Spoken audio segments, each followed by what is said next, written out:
démarrer. Je pense que ça va faire venir d'autres personnes qui finissent leur meeting, qui viennent, qui changent de salle. Je suis Jérémy Dallois, fondateur de Reach5. J'ai le plaisir d'accueillir à mes côtés Valérie Croze, qui est directeur des projets e-commerce et omnicanal.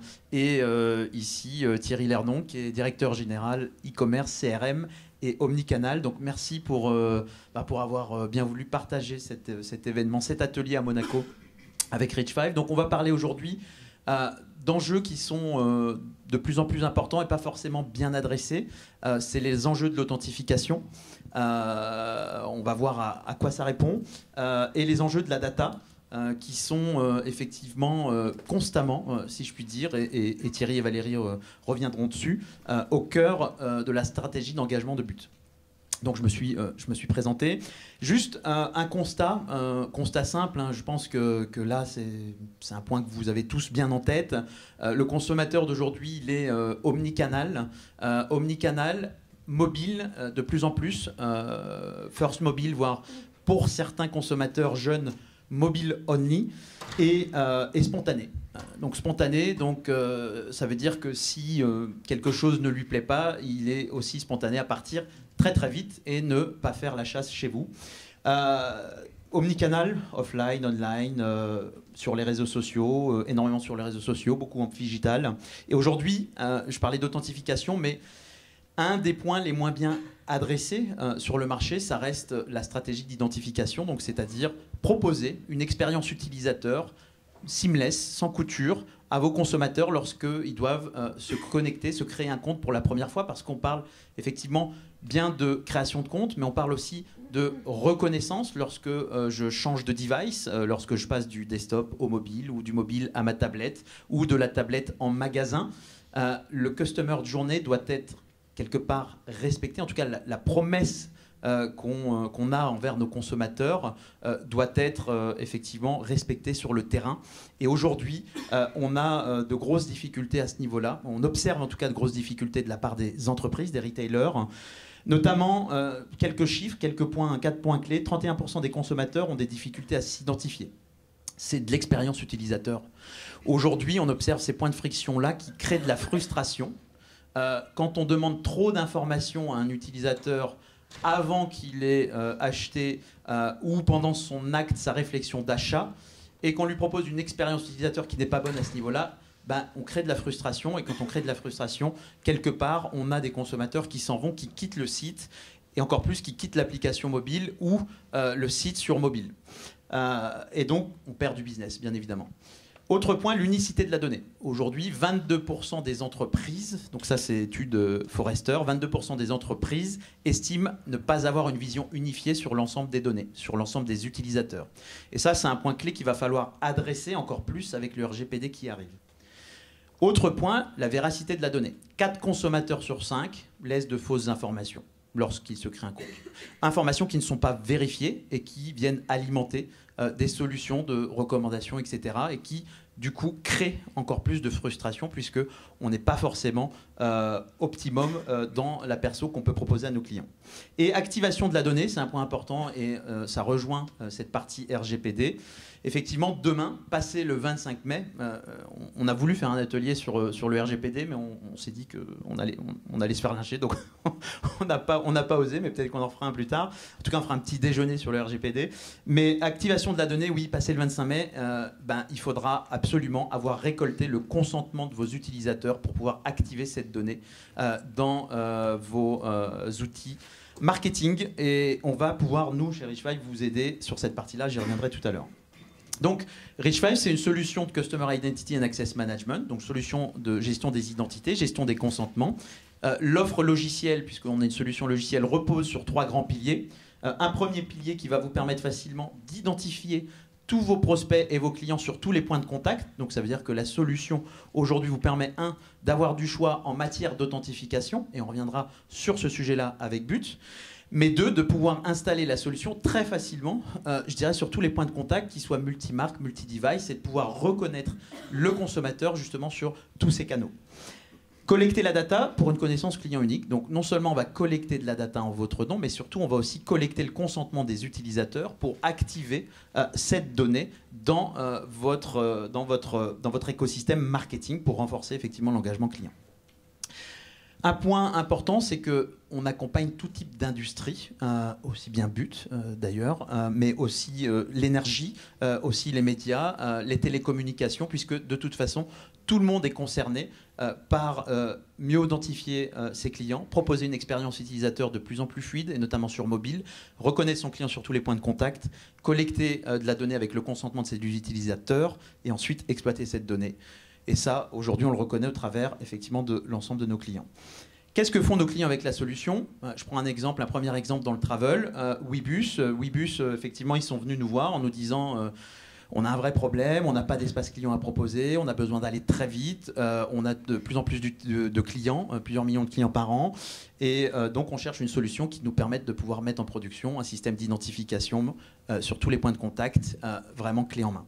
Donc la réponse c'est Reach5. Ce qui est intéressant, c'est que sur Webus, il y a plusieurs dispositifs d'authentification, donc du email mot de passe classique, avec aussi de l'authentification multifacteur, et du social logging. Et ce qu'on observe, c'est que la population de Webus est très jeune, c'est que 55% effectivement des gens utilisent la partie social logging pour aller plus vite, mais aussi pour être reconnus sur l'ensemble de leur device.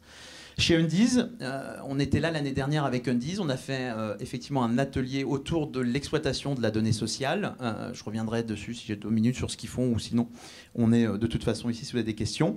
Undies, on les accompagne justement à déployer davantage de connecteurs sociaux et à collecter effectivement dans ce choix de connecteurs sociaux davantage de données pour toujours aller plus loin dans la connaissance client et dans la proposition de produits personnalisés. Lacoste, accompagnement de la stratégie à l'international.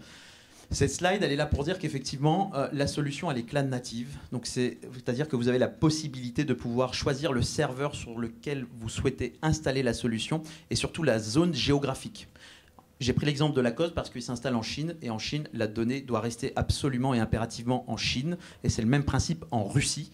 Et du coup, nous, on est un des éditeurs des logiciels les plus avancés en matière justement de proposition de multi-data center. Et derrière, la dernière slide, c'est pour vous dire qu'effectivement, on est là aussi pour vous accompagner dans vos pics de charge, que ce soit les soldes, que ce soit le Black Friday, etc. On a une solution complètement scalable et qui peut accepter la haute volumétrie. Maintenant, je vais passer la main à Thierry pour qu'il nous parle effectivement de But. Bonjour, je vais introduire un petit peu le contexte de But avant que Valérie rentre plus dans le détail. But, c'est 1,8 milliard de chiffre d'affaires, c'est 300 magasins, et maintenant 6% de online. Et si on se pose sur les trafics clients, c'est 70 millions de visites online et 40 millions de visites en magasin. 70 online, 40 en magasin.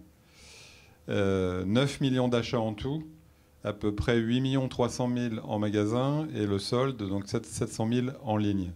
Donc ça vous donne tout un parcours client très croisé, mobile, PC, magasin, et avec 2 problématiques. Une problématique de marketing des prospects ou des visiteurs non identifiés, et une problématique d'identification client, qui est le cœur du sujet avec Reach5, mais ça se chevauche un peu en fait avec les sujets de DMP et de marketing data, puisque quand on est un retailer, c'est du meuble, c'est un panier moyen dans les 250 €, donc c'est des cycles d'achat longs et beaucoup de préparation.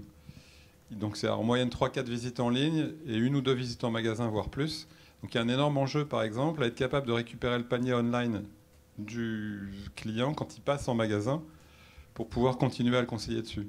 Ou dans l'autre sens, pouvoir relancer un panier en magasin. Il y a beaucoup de clients qui passent du temps avec un vendeur et puis qui partent au bout d'une demi-heure sans avoir converti. Ça, c'est l'équivalent d'un panier abandonné. Si on arrive à capter le numéro du vendeur, l'EN du produit qui a été regardé et l'email ou l'identifiant de Madame Michu, on peut la remarketer après. Mais pour faire tout ça correctement, il faut bien identifier le client et bien l'identifier en cross-device et cross-canal. Et c'est là où les outils et les approches de Reach5 arrivent.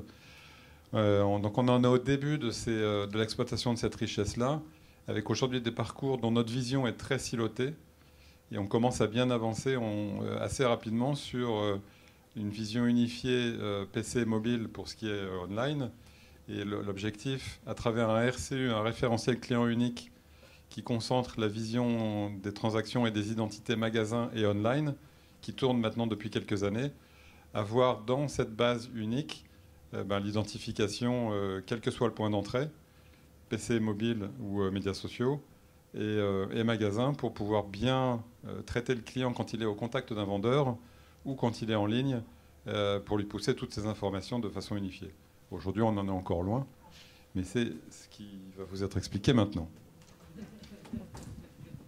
Effectivement, ça c'est la vision. Merci Thierry pour la vision. Moi je vais vous parler surtout de ce qu'on a déjà fait.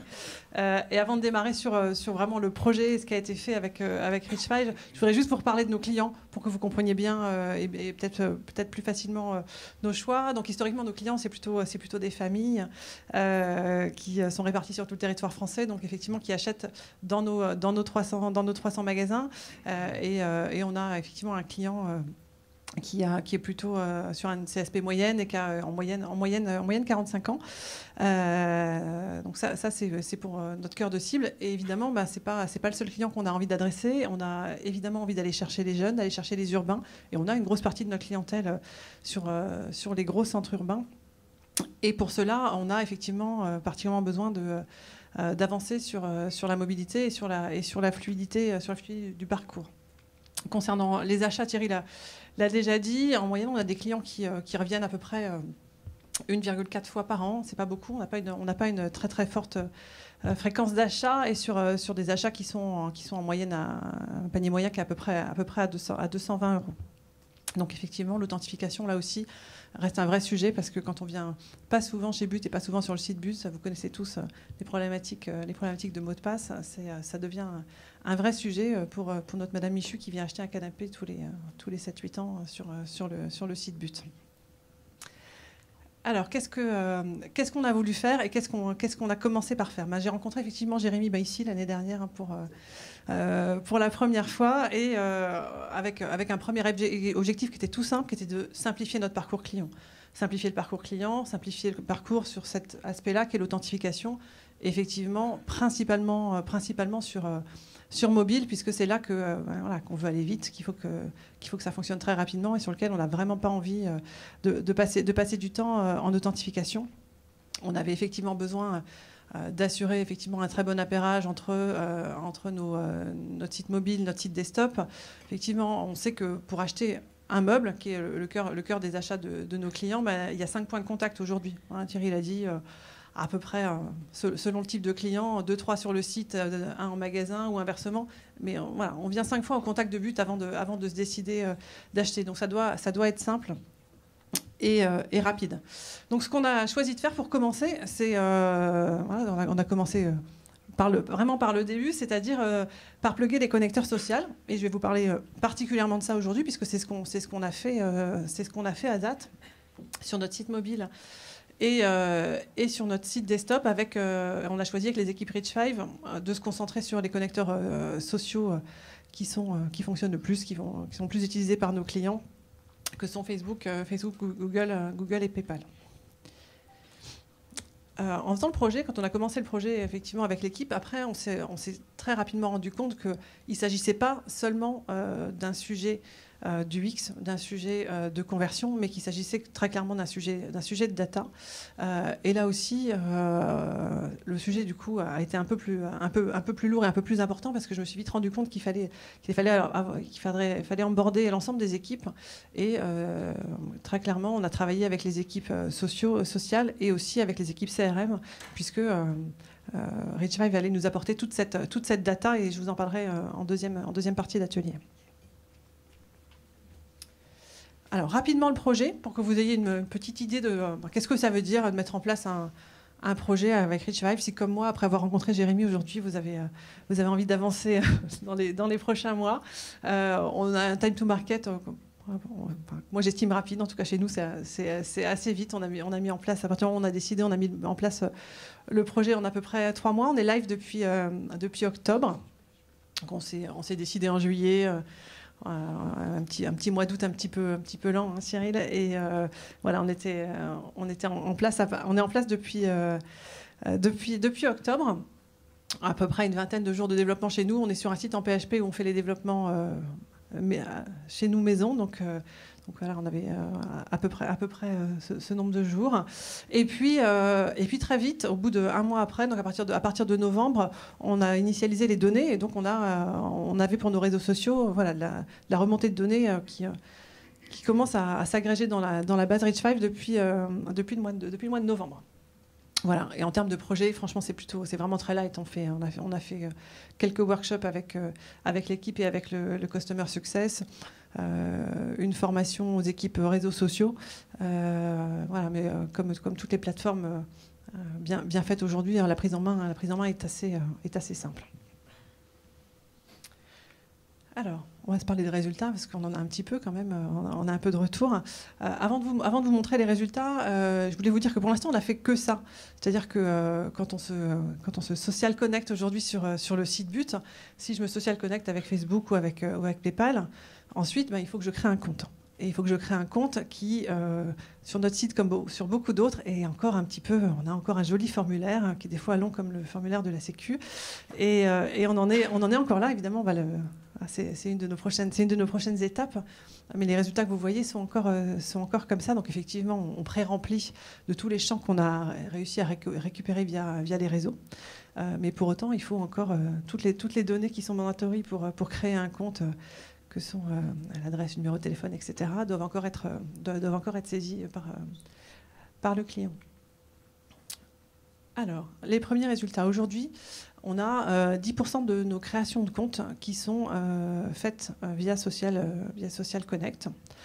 Par rapport à notre population, vous l'avez compris, on n'a pas des early adopters, on n'est pas Undies, donc on n'est pas non plus, on n'aura pas 55% demain, mais on a déjà en moyenne 10% de nos créations de comptes qui sont sociales.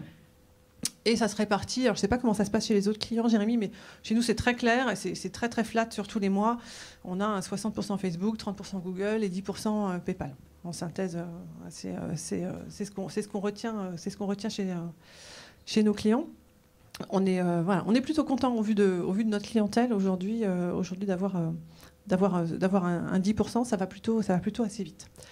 Si on fait un focus mobile, là, ça augmente et là aussi, ça répond très clairement à nos objectifs puisque sur mobile, on est à 17,5% de création de comptes en social et concrètement, si on regarde la plateforme Reach5, on a 75% de nos comptes qui sont créés via mobile et 25% qui sont créés sur desktop. Donc là aussi, la rapidité d'usage, le fait que ce soit facile, simple sur mobile, on sait qu'on a vraiment répondu à ce besoin avec les social connecteurs. La répartition, par contre, mobile desktop, là, elle reste quasiment la même, quasiment identique. Alors en termes de conversion, parce que vous imaginez bien que on a tous les mêmes objectifs, c'est pas tout de faciliter l'identification. L'objectif c'est très clairement de convertir. Ensuite en termes de connexion, donc là on était sur des créations, maintenant connexion, donc je retourne sur le site et je me reconnecte. Aujourd'hui on a 3,5% de nos authentifications, donc de nos connexions de clients qui reviennent sur le site, qui sont faites via Social Connect. Donc là ça paraît peu, mais on a encore peu de clients qui ont créé des comptes. On a quand même que 6 mois de recul. Par contre, ce qui est extrêmement intéressant, si j'arrive à le faire, c'est ce vidéo, c'est pas le bon.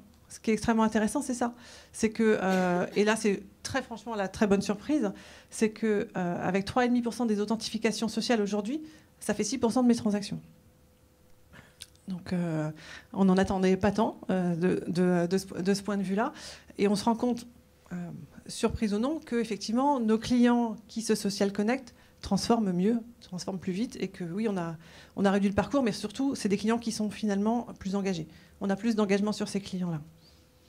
Alors qu'on peut imaginer l'inverse. Et honnêtement, moi, je pensais l'inverse. Je me disais, quand je me social connecte, c'est que ce site m'intéresse pas trop, et que j'ai pas envie de m'engager et de remplir tous les champs. Et bien aujourd'hui, on se rend compte, et effectivement, moi, c'est une de mes grandes surprises, c'est que c'est l'inverse, c'est qu'on a plus d'engagement sur ces clients-là. Voilà, je suis claire jusque-là, pas de questions? Oui, uniquement site. On n'est pas encore sur la partie omnicanal, c'est la vision et on y vient. Ouais, c'est que site. C'est global, mobile desktop, mais oui, c'est que site. Voilà. Et si on rentre plus dans le détail, parce que vous voudrez savoir, oui, mais alors c'est lesquels qui performent le mieux. Voilà. Donc si on regarde la performance de notre tunnel de conversion, donc c'est après authentification.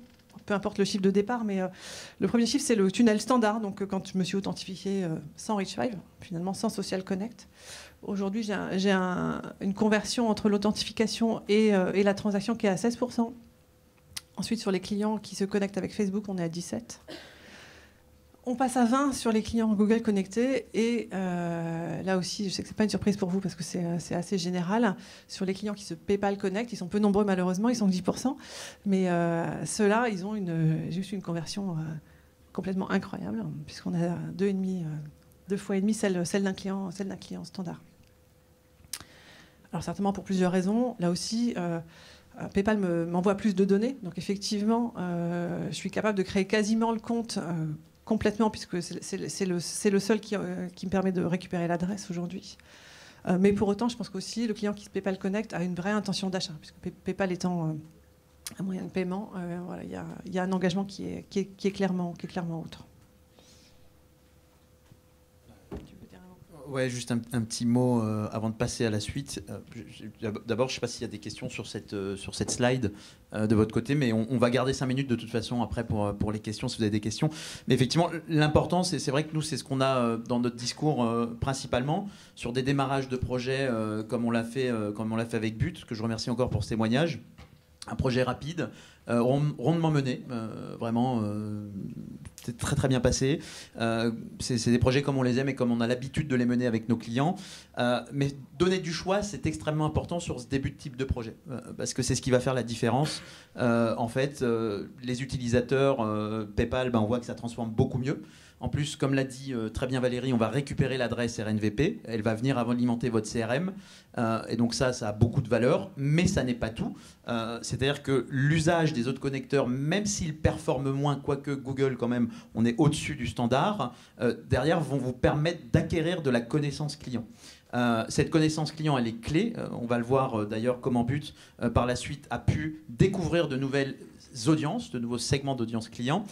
Elle est clé. Elle a été clé l'année dernière sur le business d'Undies, du groupe Etam. Il faut savoir une chose, c'est que aujourd'hui, Undies utilise la solution pour manager tout leur achat de licences.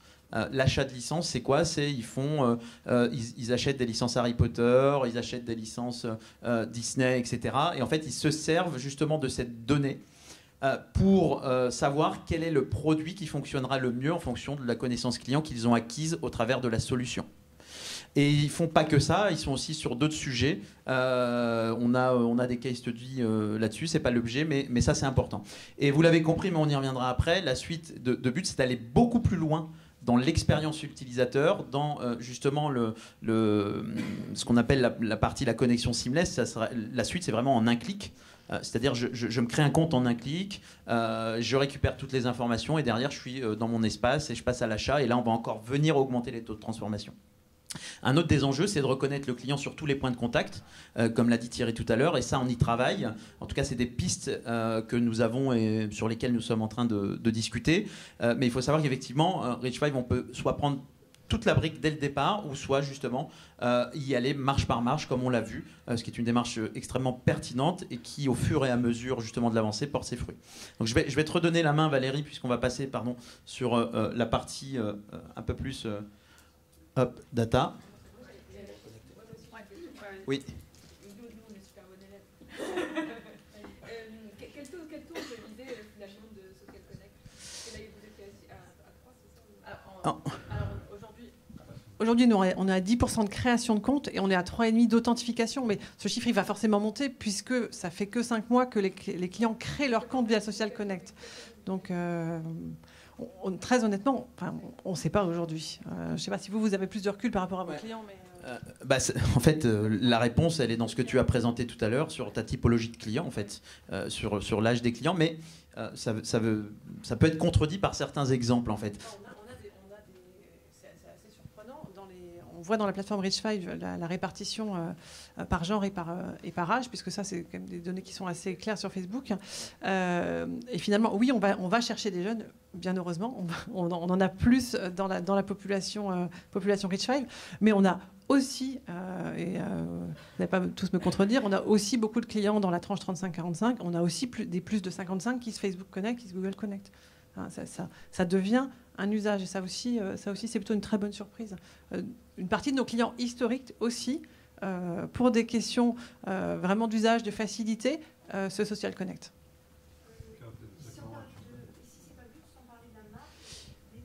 Alors, Webus, 55% d'usage. Undies, 60%. Là, on est sur effectivement des taux assez importants, mais on a Engie, par exemple, qui utilise aussi la solution. Engie, c'est 35%, c'est pas mal en tout. Ouais. Donc on peut. En fait, il faut travailler. Ce qu'il faut travailler, c'est l'UX en fait. Hein, c'est ça qui va faire aussi la différence. Hein. Il faut le proposer le plus tôt possible. Il faut bien le mettre en avant. C'est des sujets sur lesquels nous, nos équipes aussi, sont force de conseil. Vous avez une question? Oui. Les chiffres, c'est l'authentification ou c'est le nombre de gens qui se connectent au départ? Les chiffres que je vous ai donnés, c'est l'authentification.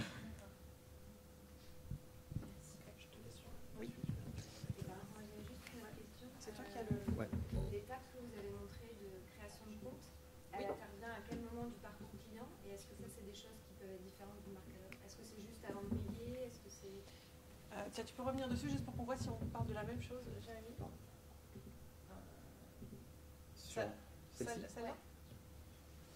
Celle-là, c'est une page d'authentification classique sur laquelle on a rajouté le connect, que ce soit en mobile ou en... Donc elle intervient à deux endroits, ou alors je pousse mon client à se connecter en header sur voilà, je veux me connecter, ou en général elle intervient le plus souvent au moment du tunnel, c'est-à-dire à la sortie avant le paiement, à la sortie du panier. Authentification pour les modes de livraison, modes de paiement. Juste pour Reach5, est-ce que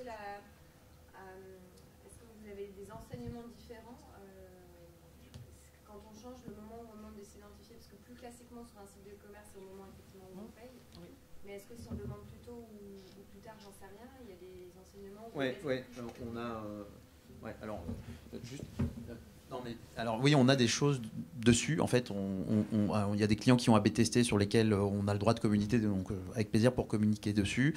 On a des études aussi qu'on a faites avec Accence. Je vous invite à venir juste sur notre stand et puis volontiers pour échanger sur tous ces points-là.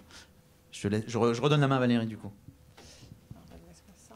Donc on va faire un petit focus maintenant sur la partie data sociale, puisqu'effectivement on en est qu'au début, hein, mais on a 5 mois un peu de recul et de données que donc les équipes réseaux sociaux commencent seulement à utiliser. Donc c'est vraiment le tout début.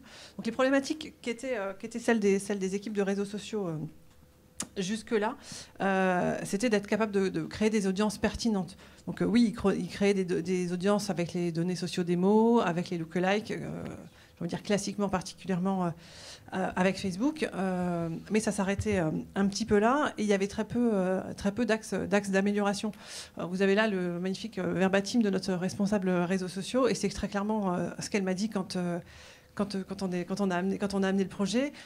C'est très bien, mais qu'est-ce que je vais encore faire de toute cette donnée? Tu vas m'apporter des quantités de données sociales, mais je sais pas ce que je vais en faire.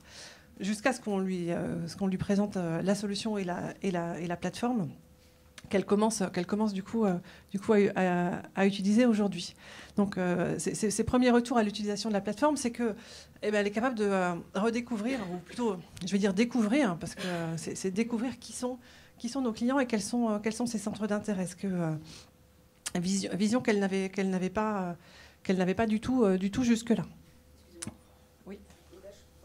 Quelle est la valeur ajoutée, l'avantage de Reach5? Parce que dans Facebook, on peut charger une audience, charger la base de clients et du coup avoir les centres d'intérêt directement. Donc je vois la valeur ajoutée. Est-ce que vous Je vais répondre sur ce point-là. Je vais prendre la question, je répondrai après. Je vais juste essayer de dérouler Valérie et je vais répondre après. Ok. Comme tu voudras. Donc du coup, effectivement, répondra sur ce point-là, mais une vraie connaissance et découverte des clients, et particulièrement de leurs souhaits et de la conception d'audience. Et je pense que c'est là que tu vas pouvoir répondre. Voilà, ce dont on s'est rendu compte, par exemple, les premières choses dont on s'est rendu compte, c'est quand on regarde nos clients un petit peu par genre, on s'est rapidement aperçu que les hommes que sont nos clients, ils like Beansport, ils like l'équipe, ils like PlayStation. Et c'est malheureusement très cliché, je suis désolée, mesdames, mais les dames, elles like Tout pour bébé, elles like Chef Club, elles like Sephora. Donc très clairement, il y a un vrai sujet sur les audiences aujourd'hui pour nos équipes réseaux sociaux, à constituer les audiences par genre, et c'est pas quelque chose qu'elles avaient forcément en tête. Et effectivement, on construit pas les mêmes audiences quand c'est la Coupe du Monde et qu'on fait un post sur la télé que quand on va faire un post sur un Cookéo. Et très clairement, chez But, on vend des canapés, des Cookéo et des TV 7/9. Donc voilà, il y a vraiment, au vu de notre largeur d'offres, il y a vraiment un nombre d'audiences importantes et différentes à construire. Donc le travail qui est en train d'être fait aujourd'hui par nos équipes réseaux sociaux, c'est ça. C'est de dire, on a des quantités, grâce à Rich5, de nouvelles audiences à explorer. Donc elle commence à concevoir aujourd'hui une vingtaine d'audiences qui répondent vraiment à un besoin et à un client et à un type d'offre. Donc on a par exemple une audience autour de la cuisine et autour du fooding. On a une audience autour du sport. Très clairement, on ne va pas chercher les mêmes clients selon ces audiences-là, que ce soit le genre ou que ce soit leur type de like.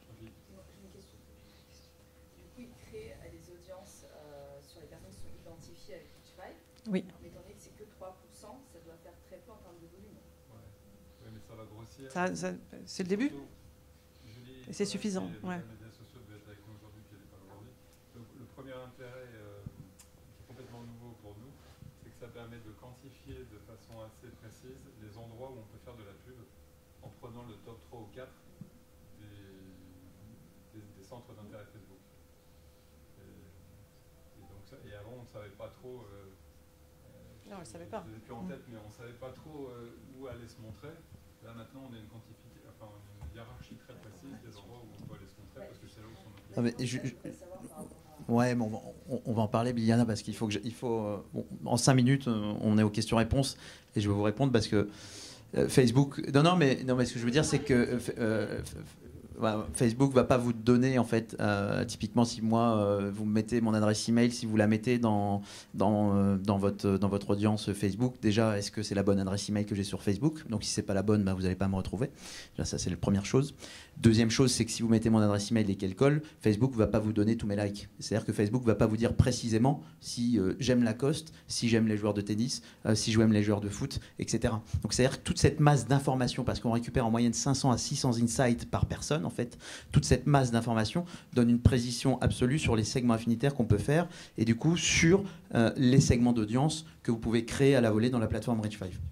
Et du coup, moi, on peut vous faire une petite démo après, ensemble, sur notre stand. Sachant qu'on bosse ensemble, en plus, c'est plus simple. Je redonne la main à Valérie. Et puis là aussi, il y a des surprises. On se rend compte que dans les pages les plus likées, alors oui, il y a du sport, oui, il y a de la cuisine, jusque-là, pas trop de surprises. Et puis, il y a des personnes. Alors, c'est un peu comme les égéries chez Undies, mais alors chez But, par exemple, notre client, on a beaucoup de nos clients qui adorent Gad Elmaleh. On ne sait pas, c'est parti. Ça fait partie des surprises. Mais là aussi, potentiellement, c'est une information importante. Et demain dans la com et dans les choses qui peuvent être poussées par les équipes réseau, ou quand ils, voilà, on trouve effectivement des choses assez surprenantes.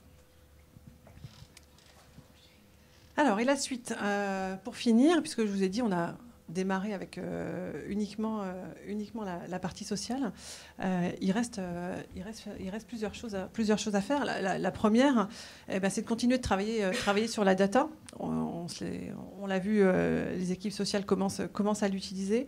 On n'a pas encore du coup transféré ces audiences qui sont créées dans Reach5 dans notre CRM. C'est évidemment quelque chose qui est prévu et qu'on va faire. Et effectivement, là, quand on va pousser ces audiences sur l'ensemble de notre base client, je pense qu'on va aussi voir des choses très intéressantes. Donc c'est la prochaine étape en termes de gestion de la data. Ensuite, on veut continuer de faciliter le parcours de nos clients. On a commencé avec le Connect, mais il y a d'autres sujets à faire en termes d'authentification et particulièrement d'appairer nos différents sites. J'en ai pas parlé jusque-là, mais au-delà du site but.fr, on a un site but cuisine. Et aujourd'hui, on n'a pas d'authentification unique pour ces différents sites. Il faut s'authentifier différemment, ce qui est extrêmement désagréable pour le client. Donc, effectivement, il y a des enjeux d'appairage, d'authentification entre ces différents sites.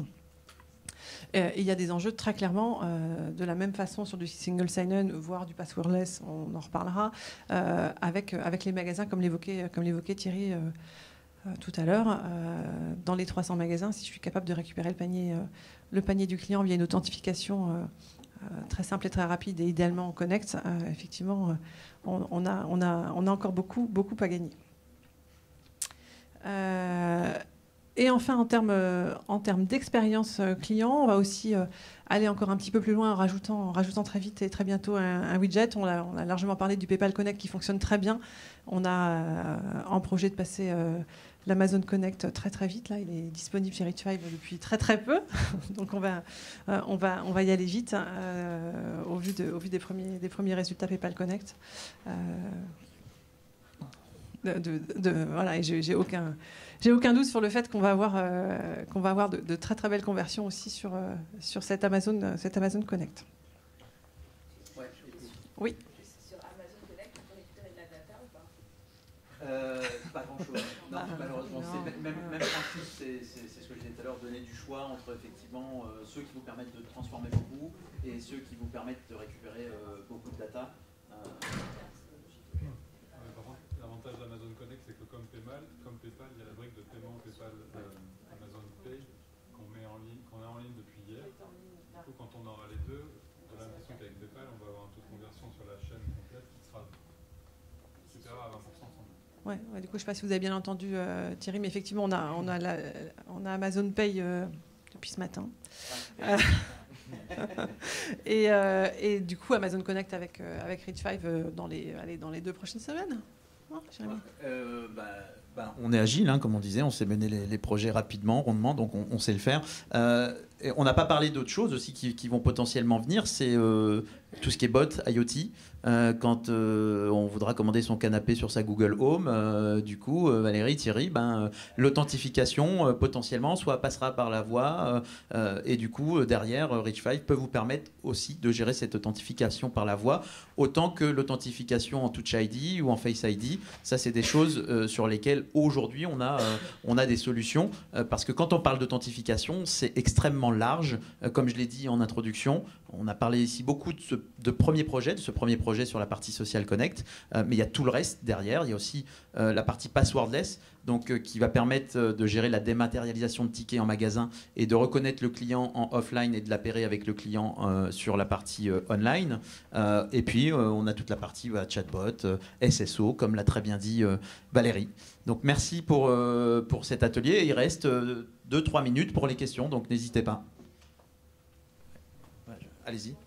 Je voulais savoir, au niveau des équipes sécurité, je sais pas quel est le poids chez vous, comment ils ont abordé le projet? Est-ce qu'ils ont des choses à dire? Comment vous avez géré ça? Sur la partie sécurité, aujourd'hui on a un responsable sécurité Internet qui d'ailleurs fait pas partie de l'équipe e-commerce digital qui est à la DSI et un CTO. Donc en fait on les a intégrés très en amont en fait, très vite.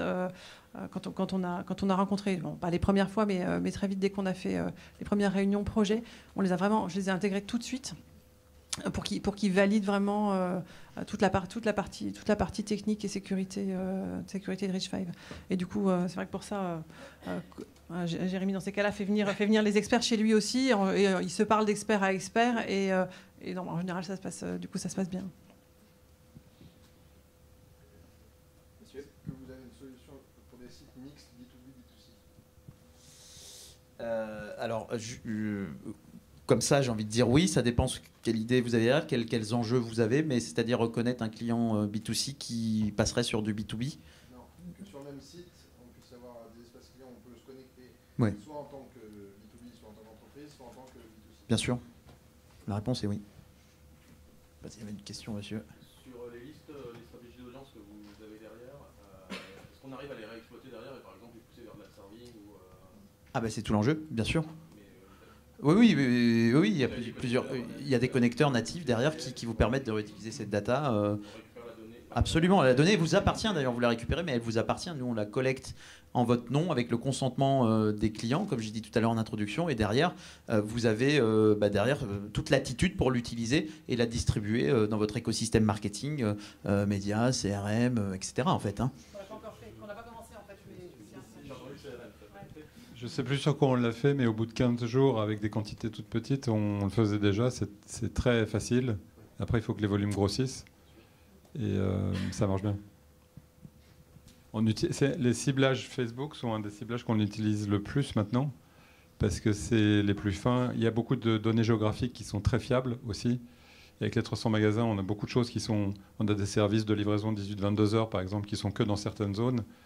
Donc avec ce genre de data à la base, plus les lookalikes, plus la segmentation qu'on peut en faire, et le ciblage, on peut faire vraiment beaucoup plus de choses qu'avec pas mal d'autres sources. Précisément, je ne saurais pas vous dire, ils sont bons. Donc juste en 3-4 mois, l'équipe s'est mise à l'utiliser de plus en plus.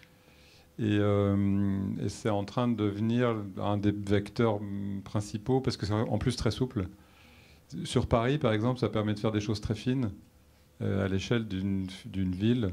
Donc à Paris, Paris intramuros, ça doit être 1,5 million d'habitants. Et bref, on est sur 2 ou 3 millions, un bassin d'audience de 2 ou 3 millions d'habitants. Donc c'est quand même assez gros, mais c'est pas non plus si gros que ça. Et ça permet en peu de temps de faire des choses précises avec des coûts qui sont quasi nuls. Alors, si après, il faut payer un peu le display, mais on parle de quelques milliers d'euros pour faire des choses très ciblées.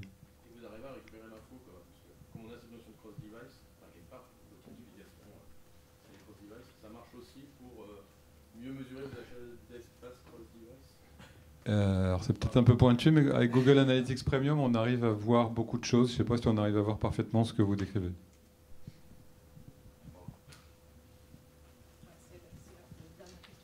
Dernière question. Les deux. Est-ce que tu gères les d'essayage de magasins? Ça, c'est une très bonne question. Mais c'est un sujet qu'il faut qu'on expérimente ensemble, parce que la réponse est oui. Et parlons-en sur Monaco pour déployer le sujet dans les cabines d'essayage du groupe Etam. Absolument. Merci à tous. Ah, pardon. Vous parliez du magasin tout à l'heure et qui est du coup Ouais. extrêmement important dans votre réseau. Comment vous faites du coup pour accélérer sur la partie magasin? On n'a pas entamé cette partie-là pour l'instant. Mais du coup, c'est quoi les... Mais c'est la suite. Rendez-vous sur le temps. Exactement. Non, très clairement, on va faire un retour là-dessus, parce qu'on n'a pas encore entamé cette partie-là. On est là Et depuis comment 5 mois. le client Lui permettre l'accès à son panier, parce que très souvent, avant d'arriver en magasin, dans 70% des cas, il a préparé son achat en ligne. Ouais. Et donc il ne se souvient pas forcément du numéro de série du lave-vaisselle. Donc c'est le vendeur qui dit au client. L'idée, c'est que demain, on est un vendeur qui soit équipé d'une tablette ou une borne à définir. Et effectivement, on pourra faciliter l'accès vers Rich5, faciliter l'accès au panier du client. Pour que le client puisse se faire envoyer, sur son mobile le code qui permet d'appeler à travers l'outil du vendeur le compte pour accéder à son compte. Oui, mais c'est ça, qui permet au vendeur d'accéder au compte. Exactement. Ok, merci. Merci à tous, à toutes et à tous.